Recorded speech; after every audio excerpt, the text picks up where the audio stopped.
दोस्तों, आज की वीडियो में हम आपको भारतीय वायुसेना के एक ऐसे कारनामे के बारे में बताने जा रहे हैं जिसमें उरी सर्जिकल स्ट्राइक से काफी पहले दिन दहाड़े बांग्लादेश पर कब्जा किए हुए बैठी पाकिस्तान सरकार को इस्तीफा देने पर मजबूर कर दिया और एक साथ लगभग 93,000 पाकिस्तानी सैनिकों ने अपने हथियार डाल दिए। ये सब शुरू हुआ 14 दिसंबर साल 1971 में। दरअसल हुआ ये था कि सुबह भारतीय वायुसेना ने ढाका गवर्नर हाउस और पाकिस्तानी सेना के हेडक्वार्टर्स के बीच एक कन्वर्सेशन को बीच में ही सुना था, जिसमें कहा गया था कि गवर्नर ऑफ ईस्ट पाकिस्तान 11:30 बजे एक मीटिंग लेने वाले हैं जिसमें पाकिस्तानी एडमिनिस्ट्रेशन के सारे आला अधिकारी आने वाले हैं। अब क्या था, ये भारत के लिए बांग्लादेश को आजाद कराने का सुनहरा मौका था। इसके तुरंत बाद एयर हेडक्वार्टर्स ने ईस्टर्न कमांड को ऑर्डर दिया कि इस बैठक के दौरान ही सर्किट हाउस पर बमबारी की जाए ताकि पाकिस्तान एडमिनिस्ट्रेशन की डिसीजन लेने की क्षमता ही खत्म हो जाए। और विंग कमांडर BK विश्नोई को ये टारगेट मिला कि 11:20 पर उन्हें ढाका के सर्किट हाउस में चल रही एक इम्पोर्टेंट मीटिंग के दौरान वहाँ बम गिराना है। लेकिन सर्किट हाउस की लोकेशन का कोई भी नक्शा ऑपरेशन रूम में नहीं था और नक्शे के नाम पर एक टूरिस्ट मैप दिया गया जिसे विश्नोई ने अपनी साइड पॉकेट में खोस लिया।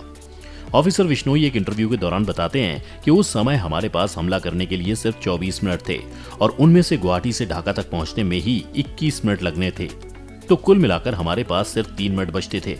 मैं अपने MiG-21 का इंजन स्टार्ट कर उसका हुड बंद कर ही रहा था कि मैंने देखा कि मेरी स्क्वाड्रन का एक ऑफिसर एक कागज लहराता हुआ मेरी तरफ दौड़ा चला आ रहा है। उस ऑफिसर ने विश्नोई को बताया कि अब टारगेट सर्किट हाउस नहीं बल्कि गवर्नमेंट हाउस कर दिया गया है। अब जाहिर सी बात है, विश्नोई ने उससे पूछा कि ये गवर्नमेंट हाउस है कहाँ, तो उसका जवाब था कि ये तो आपको ही पता करना है कि वो कहाँ है। अब इतना समय भी नहीं था कि प्लेन को रोक कर टारगेट को ढूंढने की बात सोची जाती। विश्नोई ने अपनी टीम के किसी पायलट को नहीं बताया कि टारगेट को बदल दिया गया है, क्योंकि बाकी टीम को ये बात वो रेडियो पर ही बता सकते थे और अगर वो ऐसा करते तो पूरी दुनिया को पता चल जाता कि भारत क्या करने जा रहा है। अब विश्नोई को गुवाहाटी से उड़े 20 मिनट हो चुके थे। उन्होंने अंदाजा लगा लिया कि वो 3 मिनट के अंदर अपने टारगेट तक पहुंच जाएंगे।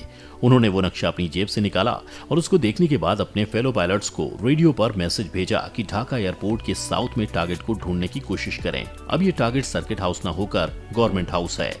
उनके पायलट ने सबसे पहले गवर्नमेंट हाउस को ढूंढा। इसके चारों तरफ हरी घास का एक कंपाउंड था, जैसा कि भारत के राज्यों की राजधानियों में मौजूद राजभवनों में हुआ करता है। विश्नोई गवर्नर हाउस को कंफर्म करने के लिए अपने MiG को बहुत नीचे ले आए कि उनका टारगेट बिल्कुल सही है या नहीं। उन्होंने देखा वहाँ बहुत सारी कारें नजर आ रही हैं, बहुत सारे मिलिट्री व्हीकल्स भी खड़े हुए हैं और पाकिस्तान का झंडा गुंबद पर लहरा रहा है। उन्होंने अपने साथियों को बताया कि हमें यहीं हमला करना है। अब आपको थोड़े गवर्नर हाउस के हालात बता दें। वहाँ किसी को भी इस हमले की भनक नहीं थी। उस समय गवर्नर हाउस में गवर्नर डॉक्टर AM मलिक अपने कैबिनेट के साथ कंसल्टेशन में बिजी थे। तभी संयुक्त राष्ट्र संघ के रिप्रेजेंटेटिव जॉन केली वहाँ पहुंचे। मलिक ने कैबिनेट की बैठक बीच में ही छोड़कर केली को रिसीव किया। मलिक ने केली से पूछा कि करंट सर्कमस्टांसेस के बारे में उनका क्या सोचना है और केली का जवाब काफी हैरान कर देने वाला था। उन्होंने कहा, आपको और आपके कैबिनेट के लोगों को मुक्ति वाहिनी अपना निशाना बना सकती है। साथ ही केली ने उन्हें यह भी सलाह दी कि आप तय किए गए पास के इंटरकॉन्टिनेंटल होटल में शरण ले सकते हैं, लेकिन ऐसा करने से पहले आपको और आपके कैबिनेट के सदस्यों को अपने पदों से इस्तीफा देना होगा। मलिक का जवाब था कि वो इस बारे में सोच रहे हैं, लेकिन ऐसा इसलिए नहीं करना चाहते कि कहीं इतिहास ये न कहे कि वो बीच लड़ाई में मैदान छोड़कर भाग गए। अभी ये बात चल ही रही थी कि लगा गवर्नर हाउस में जैसे भूचाल आ गया हो। विश्नोई के छोड़े रॉकेट भवन पर गिरने शुरू हो गए थे। पहले राउंड में हर पायलट ने 16 रॉकेट दागे थे। विश्नोई ने मुख्य गुम्बद के नीचे वाले कमरे को अपना निशाना बनाया। भवन के अंदर हाहाकार मच गया था। केली और उनके साथी व्हीलर बरामदे से बाहर कूदे और बचने के लिए बाहर पार्क में एक जीप के नीचे छिप गए। जॉन केली अपनी किताब 3 डेज इन ढाका में लिखते हैं, हमले के दौरान मेरा चीफ सेक्रेटरी मुजफ्फर हुसैन से सामना हुआ। उनका रंग पीला पड़ गया था। मेरे सामने से मेजर जनरल राव फरमान अली भी दौड़ते हुए निकले। वो भी बचने के लिए कोई आड़ ढूंढ रहे थे। दौड़ते दौड़ते उन्होंने मुझसे कहा, भारतीय हमारे साथ ऐसा क्यों कर रहे हैं। विंग कमांडर विश्नोई की लीडरशिप में उड़ रहे 4 MiG-21 विमानों ने धुएं और धूल के गुबार से घिरे गवर्नर हाउस पर लगातार 128 रॉकेट गिराए और जैसे ही वो वहां से हटे तो फ्लाइट लेफ्टिनेंट जी बाला की लीडरशिप में 4 स्क्वाड्रन के 2 और MiG-21 वहां बमबारी करने पहुंच गए। बाला और उनके नंबर 2 हेमू सरदेसाई ने गवर्नर हाउस के 2 चक्कर लगाए और हर बार 4-4 रॉकेट भवन पर दागे। आपको बता दें कि MiG-21 के 6 हमलों और 192 रॉकेट दागे जाने के बावजूद गवर्नर हाउस धराशायी नहीं हुआ था। हालांकि उसकी कई दीवारें, खिड़कियां और दरवाजे इस हमले को बर्दाश्त नहीं कर पाए थे। जैसे ही हमला खत्म हुआ, केली और उनके साथी 1 मील दूर संयुक्त राष्ट्र संघ के ऑफिस चले गए। वहां पर मौजूद लंदन ऑब्जर्वर के रिपोर्टर गाविन यंग ने केली को कहा कि दोबारा गवर्नर हाउस चलकर वहां हो रहे नुकसान का जायजा लिया जाए। गाविन का मानना था कि इंडियन एयरक्राफ्ट इतनी जल्दी वापस नहीं लौट कर आएंगे और उन्हें दोबारा फ्यूल और हथियार भरने में कम से कम 1 घंटा लगेगा ही, लेकिन ऐसा नहीं था। जब तक केली और गाविन दोबारा गवर्नर हाउस पहुंचे तो मलिक और उनके साथी भवन के ही एक बंकर में घुस चुके थे। मलिक ने अभी भी इस्तीफा देने के बारे में फैसला नहीं लिया था। वो अभी इस बारे में चर्चा कर ही रहे थे कि अचानक ऊपर से गोलियों की बौछार की आवाज सुनाई दी। भारतीय वायुसेना 45 मिनटों के अंदर ही गवर्नमेंट हाउस पर अपना तीसरा हमला कर रही थी, लेकिन इंडियन एयरफोर्स टीम ने इसका भी पूरा ख्याल रखा कि हमले में आस पड़ोस की आबादी का ज्यादा नुकसान नहीं हो। उन्होंने पहले बिल्डिंग को पास किया ताकि आसपास खड़े लोग तितर बितर हो जाएं और उन्हें नुकसान न पहुंचे।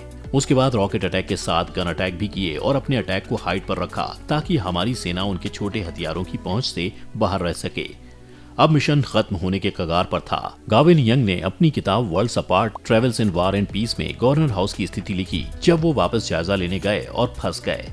भारतीय जेट्स ने गरजते हुए हमला किया। धरती फटी और हिली भी।